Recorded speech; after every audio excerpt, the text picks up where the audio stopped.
ഒഴിച്ചു കൊടുക്കുക. ഇനി നന്നായി വറുത്ത ശേഷം കോരിയെടുക്കുക.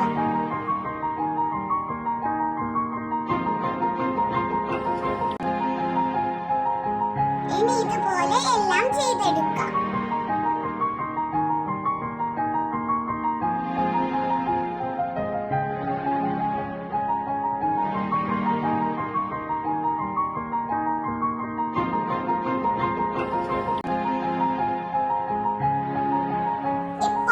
ചക്ക വറുത്തത് റെഡി ആയിട്ടുണ്ട് ഗായ്സ്. എല്ലാവരും ട്രൈ ചെയ്ത് നോക്കണേ. ഇഷ്ടപ്പെട്ടാൽ എല്ലാവരും ലൈക്കും ഷെയറും സബ്സ്ക്രൈബും ചെയ്യണേ. നല്ല ക്രിസ്പി ആയിട്ടുണ്ട് ഗായ്സ്.